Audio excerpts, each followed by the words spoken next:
I'm Barbara Harrington, 69 years old, and last Friday someone tried to have me declared incompetent so they could steal my farm. The twist?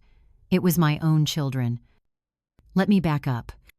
I live on 40 acres in Harlan County, Kentucky. Same land my husband bought with coal money back when the mines still ran deep. Same land where I buried him 6 years ago when the black lung finally won. Same land I've kept alive by myself ever since, selling prize hams at the county fair and teaching Sunday school to kids who actually listen. I thought I was doing fine. Fences mended, bills paid, heart still beating steady on 2 pills a day. Then Dr. Whitaker's nurse called. It was right after the church fish fry. I was washing catfish grease off my hands when the phone rang. The nurse's voice had that careful tone people use when they think you're losing your mind. "Mrs. Harrington, we need you to come in tomorrow morning." Someone called claiming to be your daughter Karen. They said you're hoarding prescription painkillers. Said you're skipping your blood pressure medication. Said you're one bad spell away from a stroke or an overdose. My heart didn't skip. It pounded. Hard. Because I knew exactly who lied, and I knew exactly why. See, I raised 3 kids in a holler where the creek runs orange and the Baptist choir still sings like salvation depends on it. I did it on Social Security and stubbornness. I did it alone after Harlan died. I thought blood was thicker than creek water. Turns out it's just as easy to poison. My eldest son Derek is 35. Hasn't held a job in 7 years. Spends his days watching some guy named Andrew Tate on his phone, memorizing speeches about being an alpha male and escaping the Matrix. He'll quote this man chapter and verse while asking me for grocery money. Last month he showed up at my door with foreclosure papers. Not for his place, for mine. He wanted me to take out a second mortgage so he could invest in cryptocurrency. Said a real provider takes risks. Said women don't understand legacy wealth. I told him the only legacy I'm building is the one that keeps a roof over my head. He called me a low-value female. Those were his exact words. To his own mother. Then there's Lisa, Derek's wife. 31 years old with a pharmacy tech job she's about to lose. I didn't know about the pills yet. Didn't know she was stealing opioids from work and popping them in my barn while Derek ranted about his crypto dreams. But I'm getting ahead of myself. And Karen. My daughter. My baby girl who became a nurse and moved 2 counties over. She hasn't visited in 8 months. Hasn't called except to ask about my will. She wants this farm. Wants to sell it. Wants her cut before I'm cold. She thinks I don't know. Thinks I can't hear the envy in her voice when she asks how much the land's worth now. So when that nurse said someone called pretending to be Karen, lying about pills and strokes and incompetence, I didn't panic. I got strategic. I drove to Dr. Whitaker's office the next morning with 3 things. My pill bottles, all labeled and counted. My blood pressure log from the last 6 months, every reading documented. And my pharmacy records showing I've never once requested early refills or extra medication. Dr. Whitaker looked at everything, looked at me, then picked up his phone. "Barbara, someone's trying to build a case that you're not competent to manage your own affairs. This false report, it's not random, it's calculated." I sat there in that paper gown under the fluorescent lights and felt something shift. Not fear, clarity. My children weren't worried about me. They were worried about the farm, about the will, about the fact that I'm healthy enough to live another 20 years. And they were willing to lie to doctors, to forge reports, to paint me as a confused old woman hoarding pills and forgetting medications. All so they could swoop in with power of attorney papers and take what's mine. Dr. Whitaker printed every record, wrote a formal statement, told me to get a lawyer. I drove home past the Dollar General and the boarded-up mining offices and the Baptist church, where I've sung hymns for 40 years. I thought about Derek's Andrew Tate videos, about Lisa's glassy eyes, about Karen's calculated silence. I thought about the fact that I survived raising 3 kids alone, survived burying a husband, survived keeping a farm alive when everyone said sell.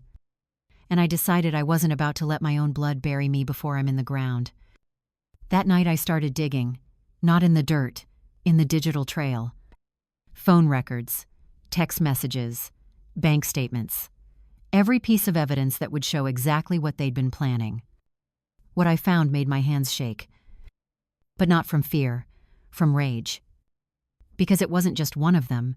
It was all three, working together, a coordinated attack disguised as concern. And the lies about the pills, that was just the opening move. They had plans, documents, schemes that would have stripped me of everything if I hadn't caught them. But I did catch them, and I wasn't done fighting. Not by a long shot. I walked into Dr. Whitaker's office Monday morning past the UK Wildcats banner and the jar of free suckers for kids who don't cry during shots. My pill organizer was in my purse. Every slot filled. Every dose accounted for like clockwork. I slapped it on his desk along with the pharmacy printout from Whitaker's Drugs on Main Street. 6 months of records. Not a single early refill. Not a single discrepancy. Dr. Whitaker studied the papers. Then he looked up at me with something close to anger in his eyes. Barbara, the caller used Karen's name, but the voice was male. Derek. I felt that old farm anger rise, the kind that makes you grip a pitchfork tighter and square your shoulders against a storm, the kind my husband used to get when the mine bosses tried to cheat him on overtime. He's building a case, Dr. Whitaker said. False reports. Concerned family member. It's textbook elder abuse protocol. They get enough people worried, they can petition for guardianship. Take control of your finances, your property. I drove home shaking. Not from fear, from fury. That night was VFW bingo at the community center. I went because I always go. Because missing would look like weakness. Like maybe I was sick. Like maybe they were right about me losing it. I sat at my usual table near the kitchen, dabbed my cards with the same lucky dauber I've used for 12 years, and I watched. Lisa was there, Derek's wife, the pharmacy tech with the stolen pills. She was working the room like a politician's spouse, hugging the church ladies, whispering to my second cousin Diane near the coffee station. I couldn't hear the words, but I saw Diane's face change, saw the pity bloom in her eyes when she glanced at me. Later, Diane came over, squeezed my hand, asked if I was managing okay with all my medications. That's when I knew.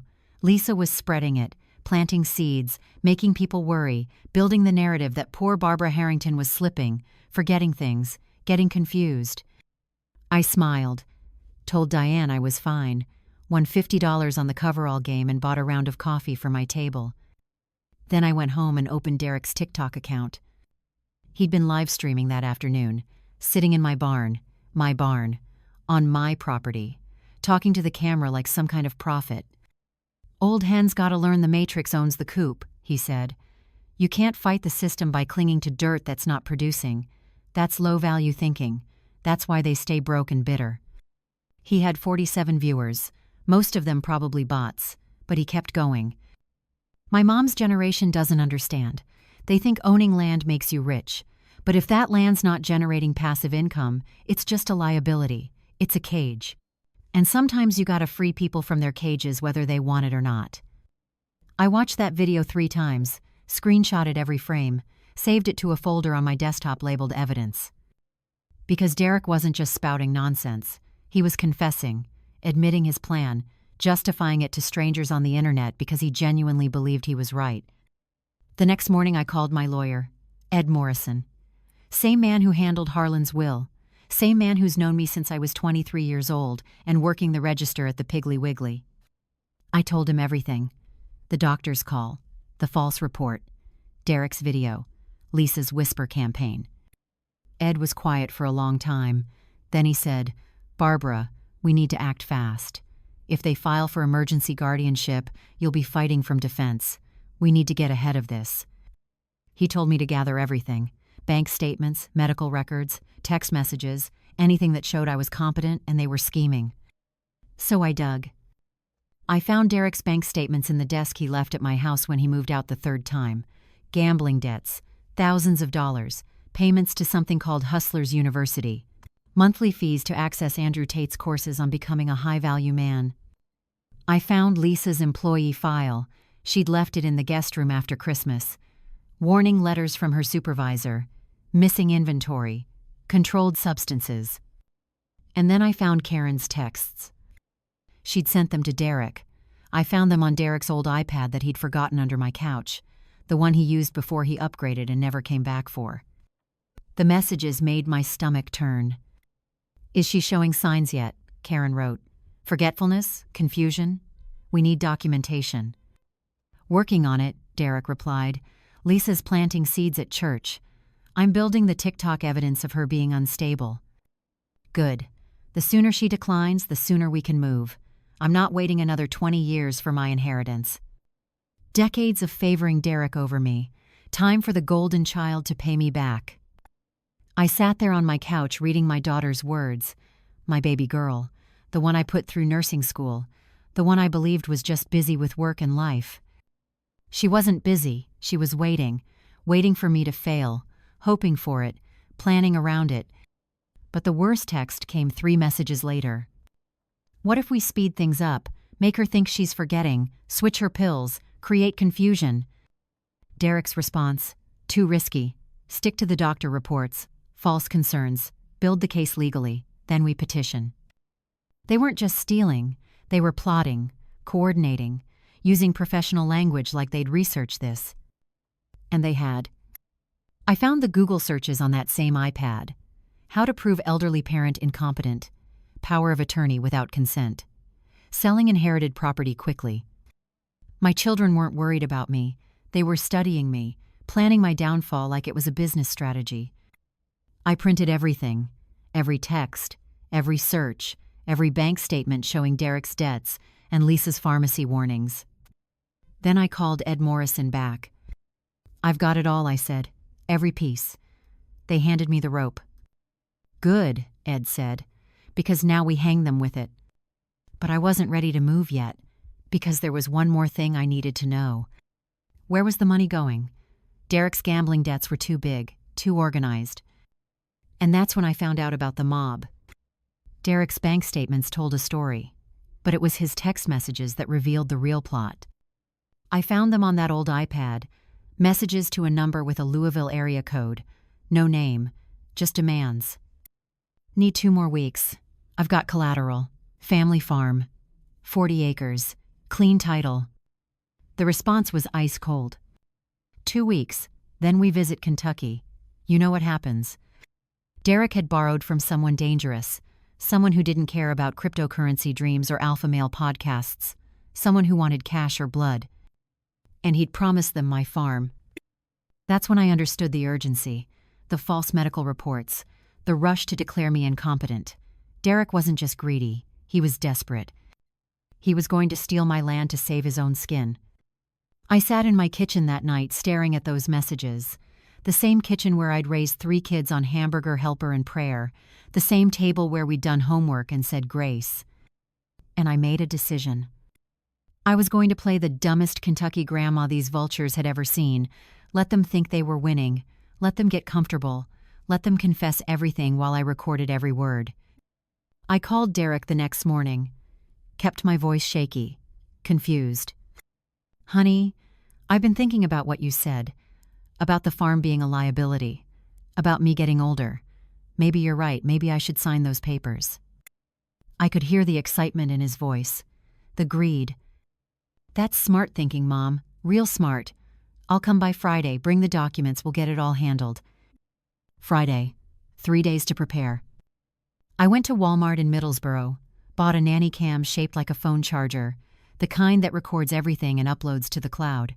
The teenage clerk helped me set it up on my phone right there in the parking lot.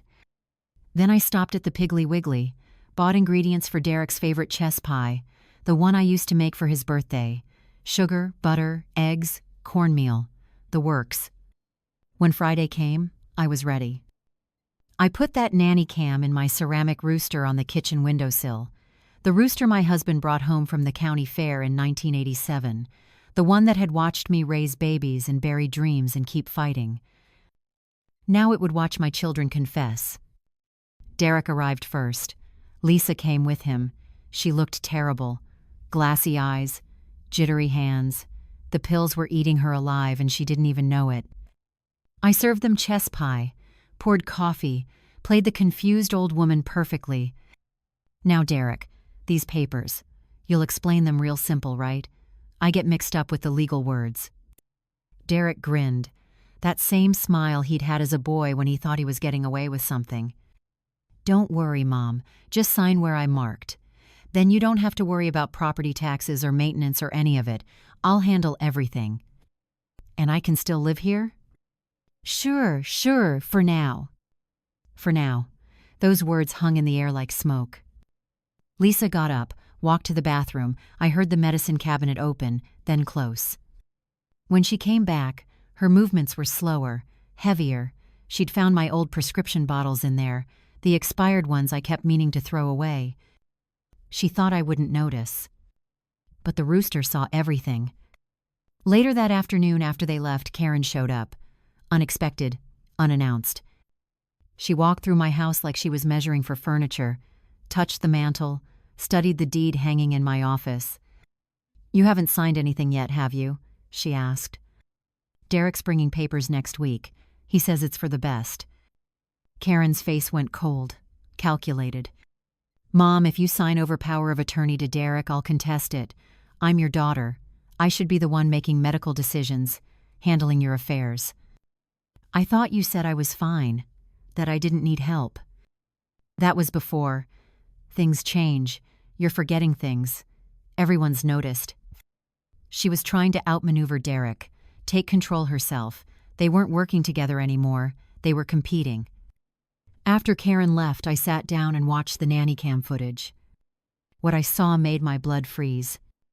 While I was in the other room getting more coffee, Lisa had crushed pills on my Bible, my mother's Bible, the one with all our family births written in the front. She'd ground them into powder with a spoon, then swept the powder into her purse. But that wasn't the worst part. Derek had stood there watching, filming it on his phone. "This is gold," he said. "Evidence of her hoarding pills, using them in weird ways, perfect for the incompetency petition." They weren't just stealing. They were manufacturing evidence, creating a false narrative, building a legal case with staged photographs and lies. Then Derek started talking. Really talking. "Once we flip this farm, I clear the Louisville debt first. Then we're putting everything into crypto. This is our escape velocity, our matrix exit. Tate was right. You gotta be ruthless with low-value people who hold you back." "Your mom's not low value," Lisa mumbled. "She's just old." "Same thing. She's a liability, and liabilities get cut." I sat there watching my son talk about me like I was a stock option, a business decision, something to liquidate. That night, Karen texted Derek. I saw it on the iPad. "If Mom strokes out at the Bean Festival next weekend, I'll finally get the house. No power of attorney needed. No fight, just the will." Derek's response: "Don't put that in writing." "Why? It's just us. And honestly, after 40 years of her choosing you over me, I hope it happens naturally. I hope she goes quick. My daughter, my baby girl, wishing me dead. Not quickly for my sake, quickly for hers." I sat in my dark kitchen reading those words over and over. The rooster on the windowsill seemed to stare at me, a silent witness. Then my phone rang. It was the hospital. Lisa had overdosed. They'd found her unconscious in her car outside the Piggly Wiggly. Naloxone brought her back, but barely. The ER doctor needed to speak with family about stolen medications, about a pill problem, about criminal charges. And just like that, the first domino fell. The hospital called at 11:47 p.m. on a Thursday. Lisa was in critical condition. Overdose. They'd used 4 doses of naloxone to bring her back. The doctor's voice was careful, professional, but I could hear the judgment underneath. "Mrs. Harrington, we found opioids in her system, hospital-grade fentanyl. We need to know if she had access to any medications in your home." "No," I said. "I keep my prescriptions locked up. Always have." But even as I said it, I knew. Lisa hadn't gotten those pills from me.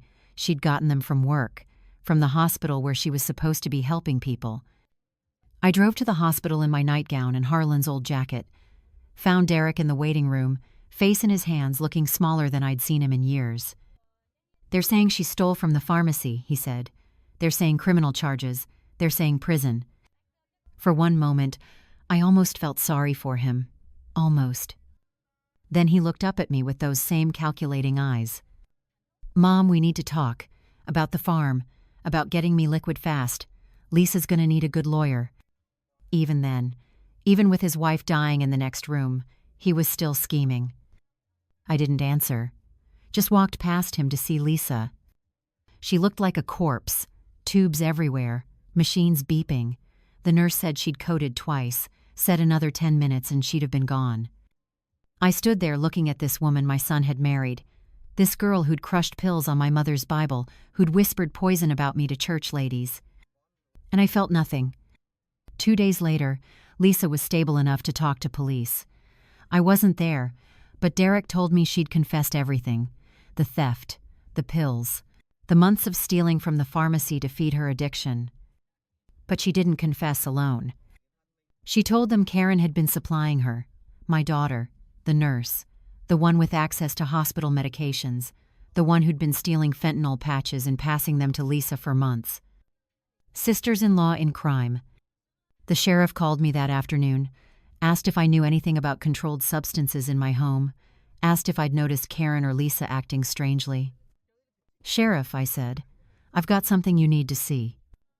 I showed him the nanny cam footage, all of it, Lisa crushing pills on my Bible, Derek talking about flipping the farm, Karen's texts wishing me dead. The sheriff watched in silence. Then he called for backup. Within an hour, there were 2 police cars in my driveway. Karen had shown up, panicked, trying to get ahead of Lisa's confession.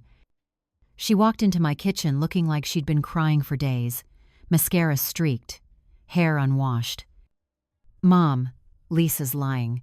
She's trying to save herself by blaming me. You know I'd never steal medications. You know I'd never hurt anyone." I looked at my daughter, my baby girl, the one I'd rocked through nightmares, the one I'd put through nursing school with money I didn't have. And I handed the sheriff my phone. "Play the video," I said, "the one from August 14th, the one where Karen brings the fentanyl patches to my house and gives them to Lisa in my barn." I'd forgotten about that footage. The nanny cam had been running for weeks, capturing everything. Karen's face went white, then red. Then she started screaming. "You were spying on us? On your own family? What kind of mother does that?" The kind who raised a daughter who wishes she'd stroke out at the Bean Festival. The kind who raised children who plot to steal her home while she's still living in Bean Festival. The sheriff took Karen outside, read her rights, put her in the back of the cruiser while neighbors watched from their porches. Derek showed up an hour later, saw the police cars, saw Karen crying in the back seat, and he ran. Ran right into the sheriff's deputy coming around the barn. They arrested him for obstruction, resisting, and when they searched his car they found the forged power of attorney documents, the ones with my signature he'd practiced copying, the ones ready to file the moment they declared me incompetent. All 3 of my children, all criminals, all caught. The church called the next morning, Pastor Williams. He wanted to hold a family meeting, a reconciliation session, bring everyone together to work through this difficult time. I laughed, actually laughed. "Pastor, with all respect, there's nothing to reconcile. My children tried to steal my farm, declare me incompetent, and one of them wished me dead in writing. The only meeting I'm interested in is the one where my lawyer reads them out of my will." But I went to that church meeting anyway, because I wanted to watch them squirm. They sat on one side of the table in the fellowship hall, me and my lawyer Ed Morrison on the other, Pastor Williams at the head, looking like he'd rather be anywhere else. Derek started with the Andrew Tate speech, the one about family being low value when they don't support your vision, about how I was holding him back from greatness. Ed Morrison cut him off.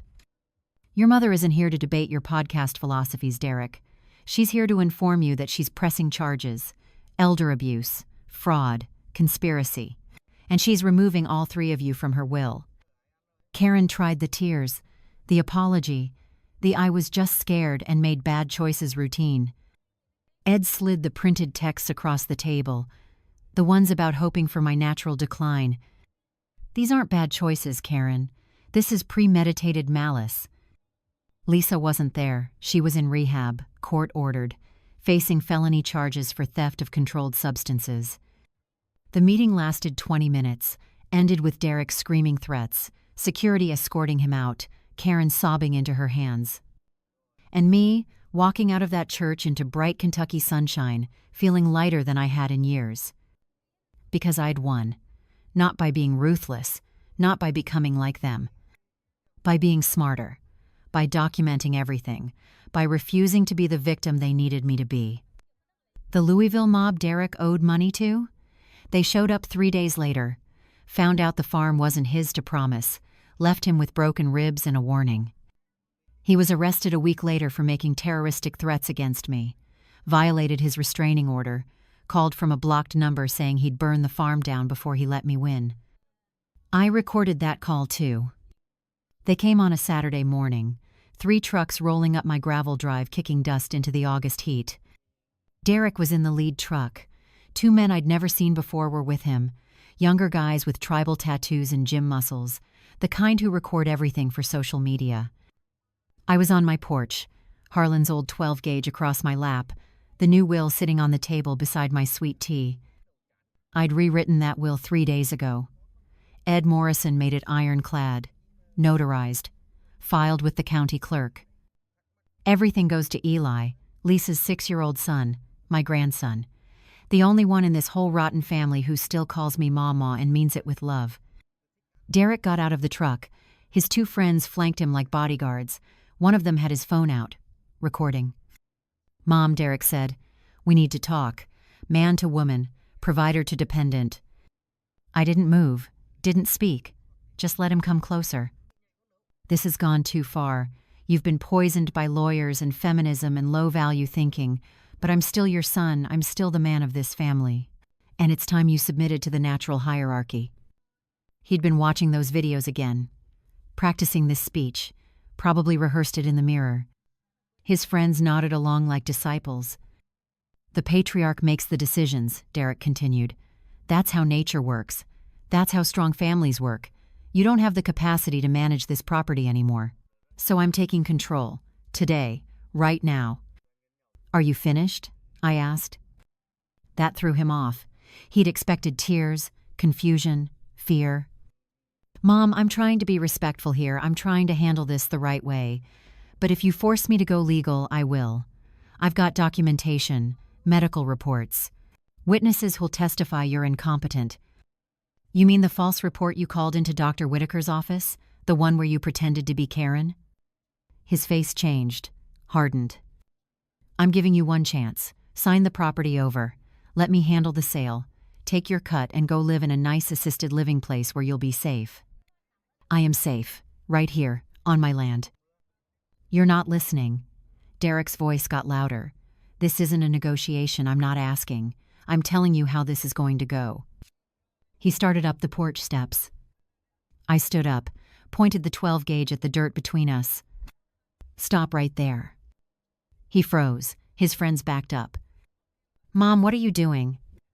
"Protecting what's mine. Same thing I've been doing since your daddy died. Same thing I'll keep doing until they put me in the ground." I picked up the will with my free hand, held it up so he could see. I had this rewritten. "You're not in it anymore. Neither is Karen. Neither is Lisa. Everything goes to Eli, that sweet boy who still loves his mama, who doesn't see me as a liability or a cash cow." Derek's face went red, furious. "You can't do that. I'm your son. I'm the heir. That's my inheritance. You gave up that right when you tried to steal it, when you called doctors lying about me, when you forged power of attorney documents, when you wished I'd die so you could cash out faster." "I never said that." "Karen did, in text to you. I've got copies, along with videos of you planning this whole scheme, along with proof you owe gambling debts to dangerous people and promised them my farm as collateral."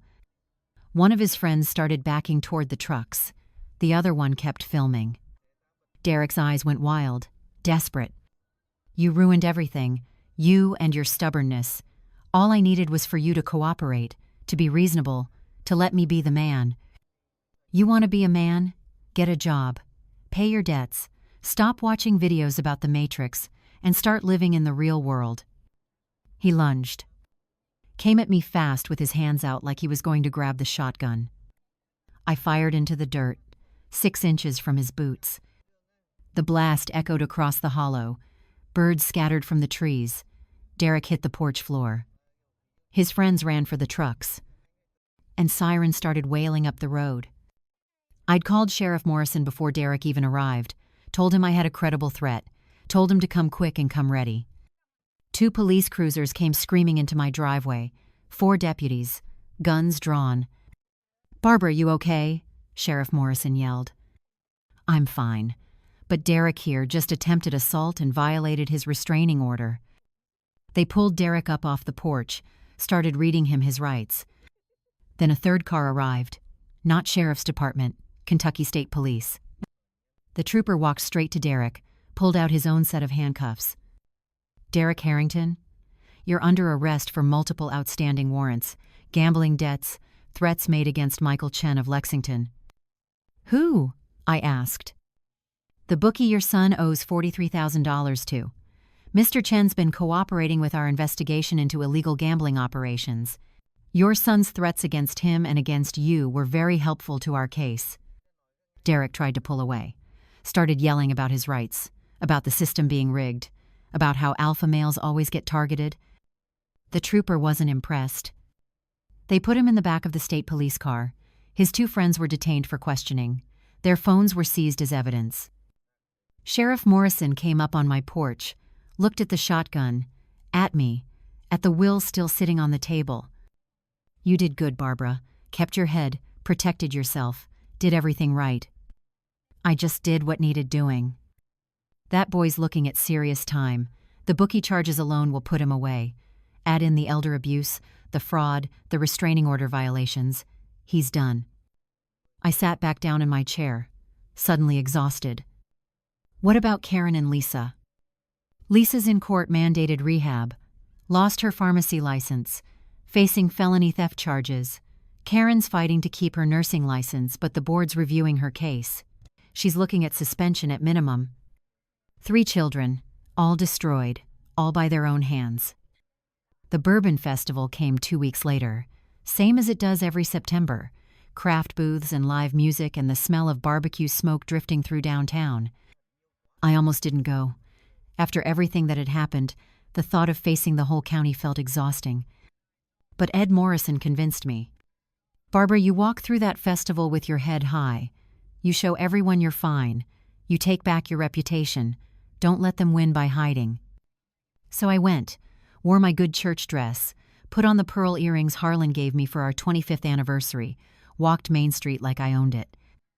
Because in a way I did. I'd lived in this county my whole life, raised children here, buried a husband here, survived here.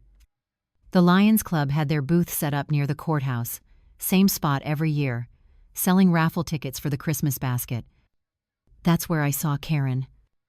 She was working the booth, talking to a group of women I recognized from various churches around the county, her voice carried across the street.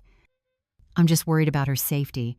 Mom's not herself anymore. She's forgetting medications, getting confused about dates. Last week she didn't even remember my birthday." My birthday is in March. We were in September.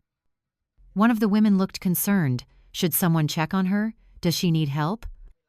That's what I've been saying, but she's stubborn, won't listen to family. We tried to get her to see specialists, but she refuses. I walked straight to that booth. The crowd parted like the Red Sea. "Hello, Karen." Her face went white, then recovered, put on that nurse smile she uses with difficult patients. "Mom, I didn't know you were coming." "Clearly." The women around the booth looked uncomfortable, sensing the tension. Karen pulled out papers from her purse, medical forms, official-looking. "Actually, Mom, since you're here, we should talk about these. Your recent cognitive assessments, Dr. Whitaker's concerns about your medication management." She held them up for the crowd to see, all very professional, all very official. All completely fake. "Those aren't real," I said. "Mom, denial is part of the process. It's okay. We all get older. There's no shame in needing help." She was good. I'll give her that. Compassionate tone, concerned daughter, playing to the audience perfectly. "Call Dr. Whitaker," I said. "What?" "You heard me. Call him right now. Ask him about these cognitive assessments, these concerns."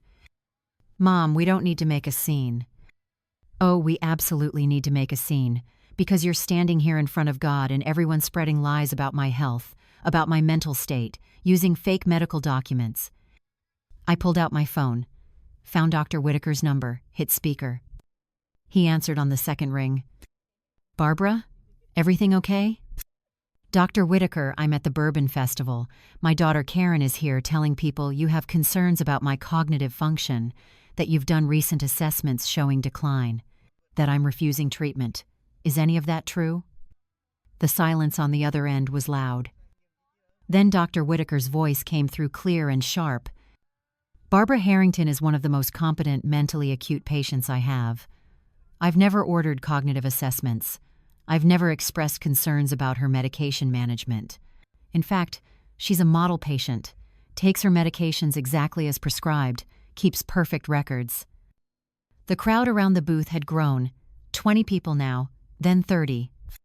Dr. Whitaker, I continued, Karen's holding documents that claim to be from your office, medical forms, assessment results. I've issued no such documents. If someone is forging medical records with my name on them, that's a felony. That's also a HIPAA violation if they're using patient information. Karen tried to grab the phone. I pulled it away. One more question, doctor. 3 weeks ago, did you receive a phone call from someone claiming to be my daughter Karen, reporting that I was hoarding painkillers and skipping heart medications?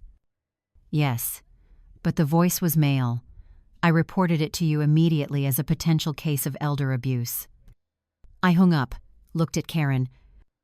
The women from the churches had stepped back, creating distance. Their faces had changed from concern to horror.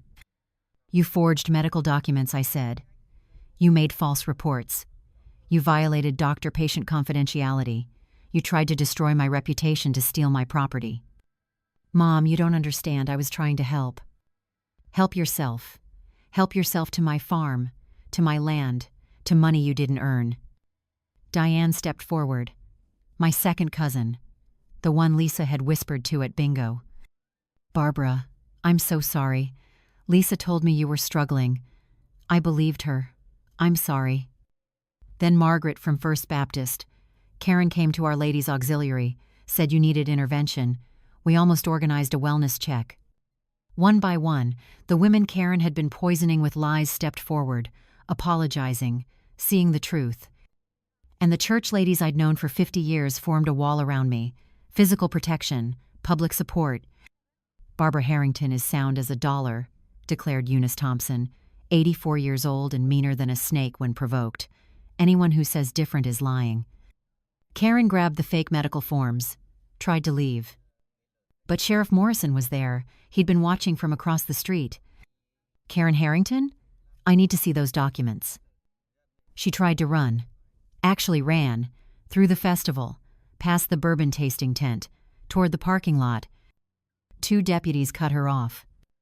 They brought her back in handcuffs. Right there in front of the whole county. Right there at the festival where everyone we'd ever known was watching.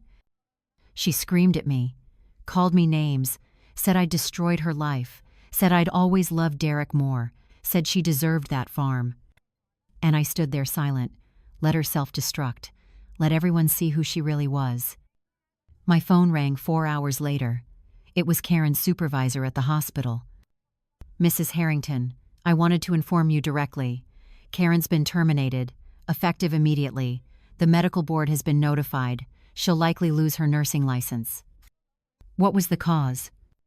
HIPAA violations, forgery of medical documents, misuse of patient information, and after we investigated, we found she'd been accessing your medical records without authorization for months.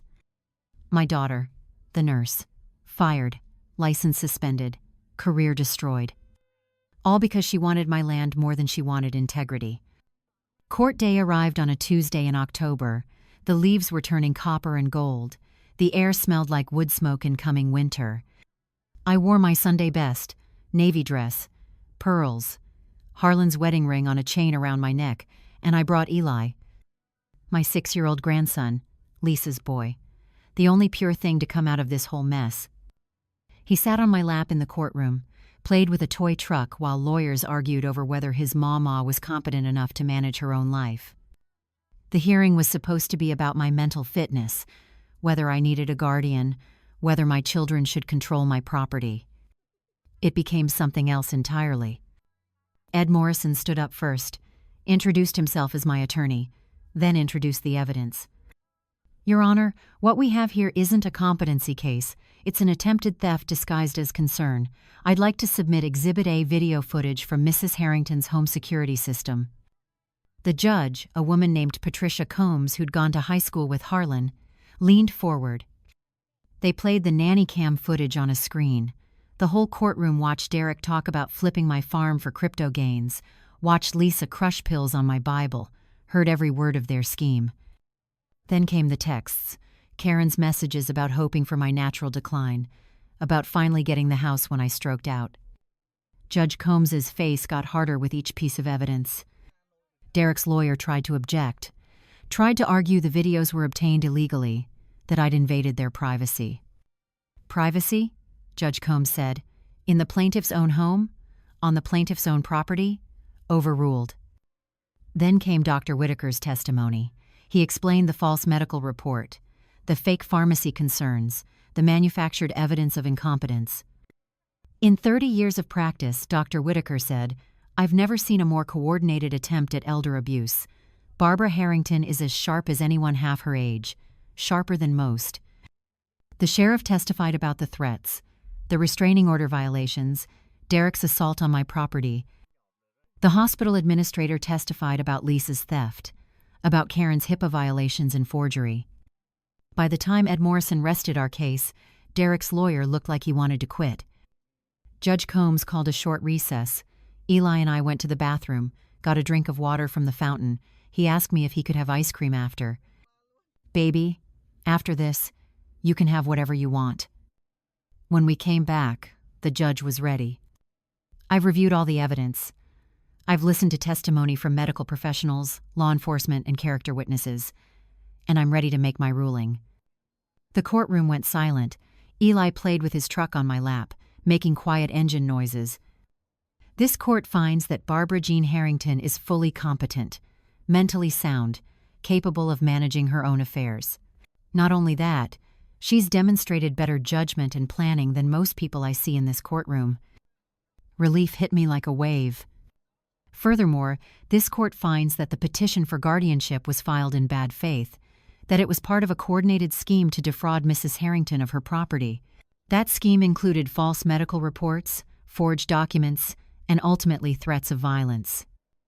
Judge Combs looked at Derek, at Karen, at Lisa's empty chair. Derek Harrington is hereby ordered to have no contact with his mother except through supervised visitation and only if she consents. Same for Karen Harrington. Lisa Harrington's access is restricted pending completion of her court-mandated rehabilitation program. Derek started to stand. His lawyer pulled him back down. The farm remains Mrs. Harrington's sole property. Any attempts to contest this ruling or to contact Mrs. Harrington outside approved channels will result in immediate arrest. Am I clear? Yes, Your Honor, Derek's lawyer mumbled. Mrs. Harrington, you're free to go. And may I say, your husband would be proud of how you handled this. I carried Eli out of that courthouse into October sunshine. The maple trees around the square were burning red and orange. The air felt clean. Ed Morrison walked beside me. You did it, Barbara. Farm's yours. They can't touch it. I know what I'm going to do with it, I said. 2 weeks later, I sold the back 20 acres, the section farthest from the house, the part that had always been hardest to maintain alone. I didn't sell to developers, didn't sell to Derek's bookie or some crypto investor. I sold to the Harlan County Women's Agricultural Cooperative, a group of widows and divorced women who'd been farming small plots across the county. Women like me who'd lost husbands to the mines or cancer or just bad luck. Women who were tired of being told they couldn't handle land. We turned those 20 acres into a sorghum syrup collective, planted cane, built a processing shed, created jobs for women who needed them. The money from the sale went into a trust for Eli, his college fund, his future. The one thing I could give him that his parents' greed couldn't touch. The front 20 acres stayed mine. My garden, my chickens, my porch where I sit every morning watching the sun come up over the same hills Harlan loved. Dr. Whitaker reduced my blood pressure medication, said my numbers had improved dramatically. Stress'll kill you faster than anything, he said. Getting rid of toxic people is the best medicine. He was right. I sleep better now. Don't jump at every phone call. Don't worry about who's plotting what. The church ladies check on me, bring casseroles, sit on my porch drinking sweet tea and gossiping about everyone except me. The women from the co-op come by for Sunday dinners. We plan next year's crop, talk about expanding into honey production, building a farm stand on the highway. Eli visits every weekend, calls me Mama and means it, doesn't know the full story yet, doesn't need to. Someday I'll tell him, when he's old enough, when he asks why he doesn't see his parents. I'll tell him the truth, that I loved them, that I raised them the best I could, but that love doesn't mean letting people destroy you. That sometimes the strongest thing you can do is walk away, cut ties, protect what's yours. That family is built on respect, not blood. 1 year later, I'm standing at the Harlan County Fair holding a blue ribbon. First place, best sorghum syrup in the county. Eli's next to me, 7 years old now, grinning so wide I can see the gap where his front tooth used to be. He helped harvest the cane, helped stir the kettles, helped pour the syrup into mason jars with labels we designed together. This ribbon belongs to both of us. The judge was Miss Betty Cornett, 82 years old and the undisputed queen of Kentucky sorghum. She tasted our entry 3 times, held it up to the light, studied the color. "This is the real thing," she said. "Old-fashioned, done right, you can taste the care." We beat 17 other entries, including the one from the farming family that's won for the last decade. Eli carried that ribbon around the fairgrounds like it was made of gold, showed it to everyone, told them his mama taught him everything. And I thought about where I was a year ago, standing in a courtroom, fighting for my life, fighting for my land, fighting against my own children. Now here I am, free, healthy, building something new. The women's co-op is thriving. We're producing 200 gallons of sorghum this year, selling at farmers markets across 3 counties. We've added 2 more members, widows who needed purpose and income and community. We're planning to add honey next year. Got 5 hives going already. The bees love the wildflowers on the back acres. My blood pressure at my last checkup was 118/72. Dr. Whitaker said it was the best he'd seen it in years. "Whatever you're doing, keep doing it," he said. What I'm doing is living without fear, without people who want me dead or incompetent or out of the way. Derek's in rehab, court-mandated. Part of his probation deal after pleading guilty to elder abuse and assault charges, he'll be there another 8 months. I got a letter from him 2 months ago, forwarded through his probation officer. He said he was sorry, said rehab was teaching him about toxic masculinity and how Andrew Tate ruined his thinking, said he wanted to make amends. I haven't responded. Maybe I will someday, maybe I won't. Lisa got clean. The overdose scared her straight. She's been sober 14 months now, working night shift at the nursing home over in Cumberland. It's hard work, low pay, but honest. She calls sometimes, asks about Eli, asks if he can visit. I let him go every other weekend. Supervised. She's trying. I can see that. But trust takes time to rebuild. Maybe we'll get there. Maybe we won't. Karen moved to Ohio, took a job at a hospital in Columbus after her nursing license was suspended in Kentucky.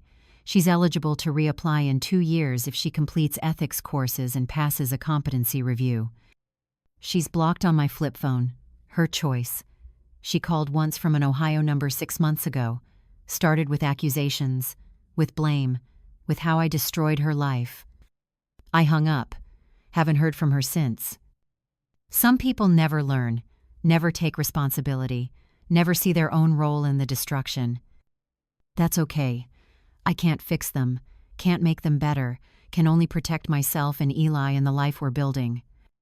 Yesterday I taught Eli to drive the old Ford tractor, the one Harlan bought in 1992, the one that's held together with duct tape and prayers and stubbornness.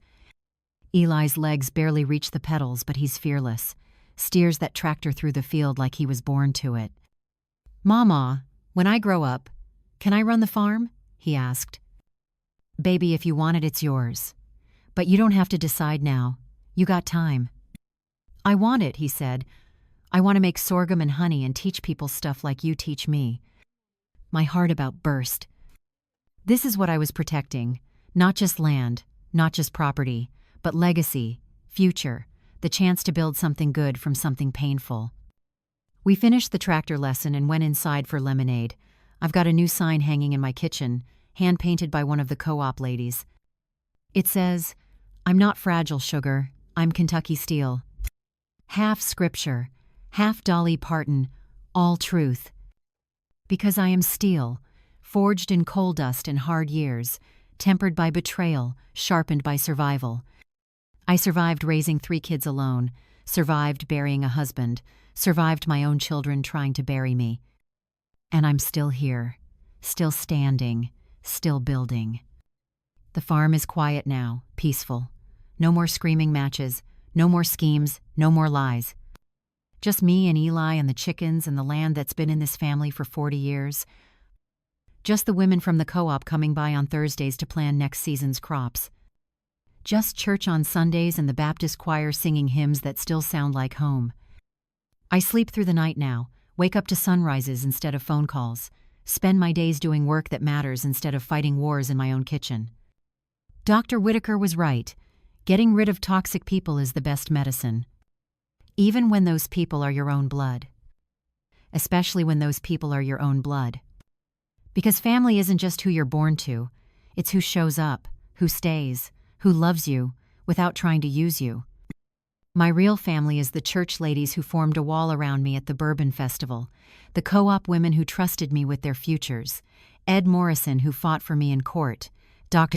Whitaker who told the truth when it mattered, and Eli, my grandson, my heart, the one pure thing that came from all this mess. If you're watching this and you're in a situation like mine, if your own family is trying to tear you down or take what's yours, hear this. You are not obligated to set yourself on fire to keep them warm. Document everything, trust your gut, get help, fight back, and know that on the other side of that fight is peace, is freedom, is the life you deserve. I'm 70 years old now, got another blue ribbon on my shelf, got clean air in my lungs and good food on my table and a grandson who calls me Mama and means it with love. Got 118/72 blood pressure and a future that's finally mine. That's not just surviving, that's thriving. And if this old Kentucky woman can do it, so can you.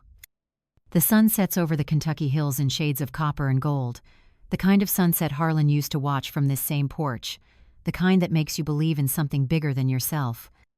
The air smells like sorghum, sweet and earthy, like hard work and honest living, like everything we've built over this past year. Eli's asleep on the porch swing beside me, that blue ribbon still pinned to his overalls, his small hand curled around mine, his breath steady and peaceful. I rock slowly, humming Amazing Grace under my breath, the same hymn my mama used to sing to me, the same one I sang to my babies when they couldn't sleep, the same one I hummed to myself in that courtroom a year ago when I thought I might lose everything. But I didn't lose. I won.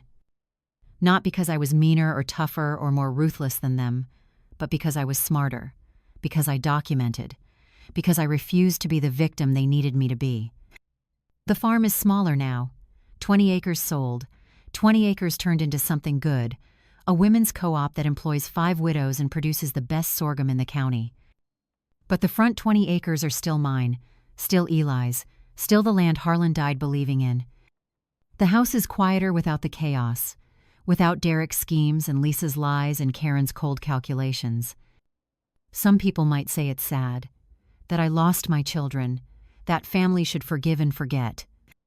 But those people don't understand what it's like to have your own blood wish you dead, to have them forge documents and spread lies and plot your downfall while smiling to your face.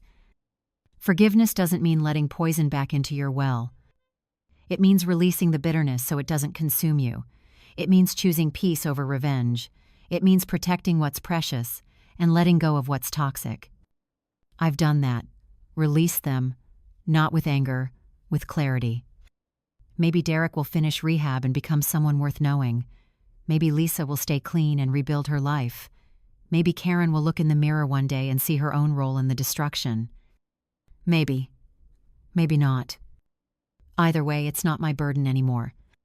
My burden is Eli, the co-op, the chickens that need feeding every morning, the garden that needs tending, the sorghum crop that needs harvesting.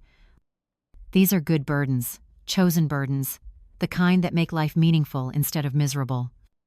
Dr. Whitaker says I'm healthier now than I've been in a decade. My blood pressure is perfect. My heart is strong. I've even lost 15 pounds from all the farm work. You're thriving, Barbara, he said at my last appointment. Whatever you're doing, it's working. What I'm doing is living without fear, without manipulation, without people who see me as an obstacle to their own greed. I'm living with purpose, with community, with a grandson who makes me want to keep going. Eli stirs on the swing, opens his eyes, looks up at me sleepy and content. Mama, can we make more sorghum tomorrow? We can, baby. We'll make as much as you want. And can we teach the new co-op lady how to stir the kettles? We sure can. He closes his eyes again, snuggles closer. This is what I was fighting for. Not just property, not just money, but this. These moments, this peace, the ability to teach my grandson how to work land, how to build something honest, how to treat people with respect, but protect yourself from those who don't deserve access to your life. These are the lessons that matter, not the ones about blood being thicker than water, not the ones about family at all costs, but the ones about self-worth, about boundaries, about knowing when to fight and when to walk away. Kentucky women are taught to be sweet, accommodating, self-sacrificing. We're taught to put family first, to forgive endlessly, to keep the peace even when the peace is killing us. But we're also taught to be steel, to survive, to replant when everything burns down. My mama used to say, "We don't break, baby girl, we bend, and when we stand back up, we're stronger than before." She was right. I bent under the weight of their betrayal, under the lies and the schemes and the cruelty. But I didn't break. I gathered evidence, got help, fought back, won. And now I'm standing straighter than I have in years. The hills are darkening now, stars appearing one by one over the ridgeline, the same stars Harlan and I used to count on summer nights. The same stars that will shine over this farm long after I'm gone, long after Eli's grown and maybe has children of his own. This land will outlast all of us, the betrayals, the victories, the pain, and the healing. It'll just keep being land, good Kentucky soil, ready for whoever's willing to work it with honest hands and clear intentions. I'm 70 years old, got a grandson asleep on my porch, got blue ribbons on my shelf, and clean air in my lungs, and a future that finally belongs to me. Got toxic roots pulled out and new ones taking hold. Got proof that Kentucky women don't just survive. We replant, we rebuild, we thrive. And if you're watching this because your own family tried to bury you, because your own blood turned toxic, because you're fighting battles in your own home, remember this. You are not weak for protecting yourself. You are not cruel for setting boundaries. You are not wrong for choosing peace over poison. Document everything. Trust yourself. Get help. Fight back. And know that on the other side is a porch swing at sunset, a grandchild who loves you, a life that's finally yours. That's not just surviving. That's replanting. That's Kentucky steel.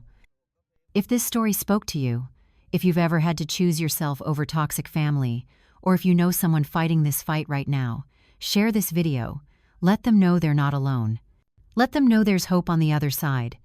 And subscribe so you never miss stories about real people facing real battles and coming out stronger. Because we all need to know we're not the only ones fighting. We're not the only ones standing. We're not the only ones who chose to replant instead of breaking.